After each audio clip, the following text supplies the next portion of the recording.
Welcome on in, guys. Tobin here with you, and thanks for checking out the channel. Hope you're doing fantastic out there. If you guys could subscribe, that'd be great. Watch the Tobin and Leroy show weekdays 10 a.m. to 2 p.m. If you guys could subscribe there to the 560 WQM YouTube page or wherever our podcast is available, that would mean a lot to me, guys. Cost you nothing. Appreciate you guys being a fan of the channel. If you guys want more content every single day, we give you 4 hours a day talking all things around the sporting universe, but did not get to this today on the radio show. Perhaps we will tomorrow because I'd love to get Leroy to blow a gasket on this. But there is a lot of chatter in the quarterbacking space right now about what is going to happen with Matthew Stafford. I'm sure you guys saw Matthew Stafford's representation. Looking to get him a new team, new deal, 37 years old. That looks like his time with the Rams is done. They're, not looking to break the bank on him. He's had some arm trouble. They, of course, won a Super Bowl with him. Dude's probably going to the Hall of Fame. And today, or I think this was actually yesterday, if I'm correct, Stephen A. Smith was asked about what teams he feels like Matthew Stafford would fit on. And the team that he thought would make that Matthew Stafford would make a contender immediately. And he put out there the Miami Dolphins. He believes the Miami Dolphins would benefit the most from getting Matthew Stafford, and that would make them Super Bowl contenders. And Shannon Sharp, he says them and the Pittsburgh Steelers. Pittsburgh obviously makes a lot of sense. They don't really have a high-priced quarterback right now. There's been some fodder about them going after Aaron Rodgers, although it seems like the Rodgers market is pretty cool right now. And in fact, there was even a rumor that Rodgers wants to go and try and infiltrate and play with the Rams on the cheap skis. But Shannon Sharp said he doesn't think that Matthew Stafford on the Pittsburgh Steelers makes him a contender, but the Dolphins he could see. So everybody is basically piling in and making this. If they have Matthew Stafford instead of Tua, the Dolphins are legit contenders. So this is obviously one of those things where, we're sitting here, and I don't want to do the is Tua a franchise quarterback debate. Look, anybody who's watched my channel knows that I was for paying Tua. I would guess I would put myself on the spectrum of a Tua believer. But it obviously blew up worst case scenario in the Dolphins' face. I look like a fool. Dolphins look like they rushed paying him because the absolute worst case scenario happened to them this year. It's not just that he had injuries, he had a head injury. And that he had a head injury that they had to have him out a month for. And then on top of it, he has a hip injury. It genuinely couldn't have gone worse for the Dolphins than to not only go from the most explosive offense to a very pedestrian offense, to Tyreek Hill being disgruntled, to Jalen Waddle being mid. You did seem to figure out the tight end position. Dolphins are trying to grow up, and they're going with the whole offensive line thing. We talked about that in another video. But the whole thing with the Matthew Stafford infiltration to the Miami Dolphins, there's a couple things that I would look at this, right? First off, if it's true that Matthew Stafford wants a deal, that's in the realm of that money, I would imagine that has to be like a Matthew Stafford for Tua trade. The only thing that would give me pause with that, if I was Mike McDaniel, and make me go, what's up here? Mind you, Mike McDaniel's got a bit of a relationship with Sean McVay, that whole coaching tree. And he's already pulled this move once where, they wouldn't invest in a quarterback, and they went to what they thought was a better option, and they were right. They ended up getting to the Super Bowl and winning it. Now, the quarterback that they let go, Jared Goff, has had a nice resurgence. He's turned himself into a pretty good quarterback. He also got paid. But on the outset, Sean McVay went out there and was like, hey, I don't think this guy's good enough. Let's go get a proven commodity in Matthew Stafford. Boom. What do you know? They go off, they make the Super Bowl. It's been a bit of a weird team since then. They really threw all their chips in the table. They've had to deal with payroll stuff and Aaron Donald retiring and Cooper Kupp seems like he's over the hill and all that type of stuff. So I look at this and I'm like, all right, if they don't think that Matthew Stafford has it anymore in a league where you're looking for quarterback help, you're looking for the guy to run your offense. This guy has already proven to be a championship-worthy quarterback. But Sean McVay doesn't think that he's worth the money. That, to me, immediately would be like, woo-woo, red flag, I'm getting out on these trade talks. And especially if this was in some way, shape, or form a Stafford for Tua, because you're obviously not going to pay Tua and be on the books for him and also Matthew Stafford, right? It would give me pause too is one, if he wanted to bring in Tua Tagovailoa and felt like that was going to run his offense. Oh my God, Tua to Puka.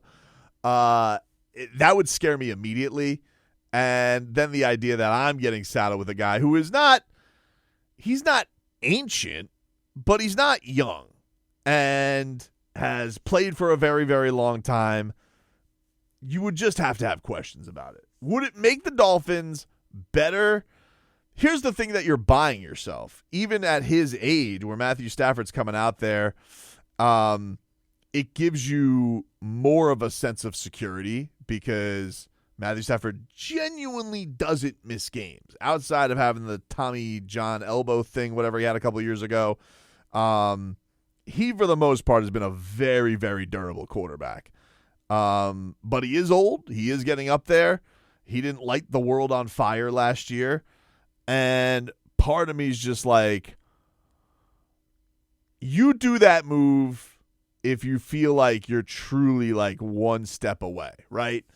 If the Vikings were moving on and they didn't have J.J. McCarthy, and you'd be like, hey, we need to bring him in. If you were in a situation that felt like, I don't know, I'm trying to think of like the teams that, if you were, who's a team that you could use an example on this?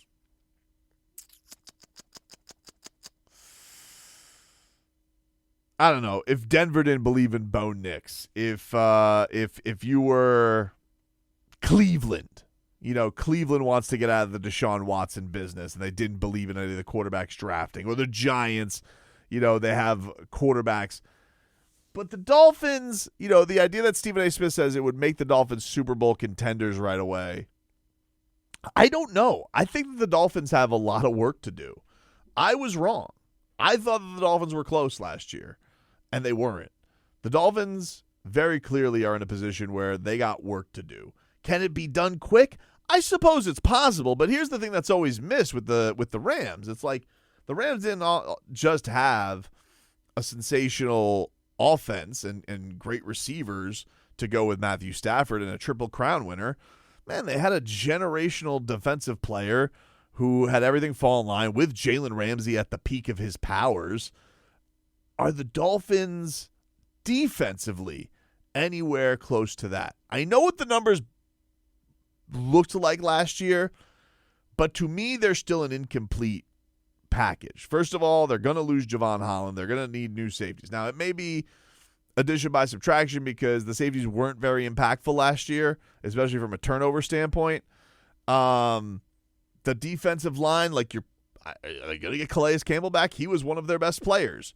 So you have a defensive line that basically has Zach Sealer. That's what we know that they have.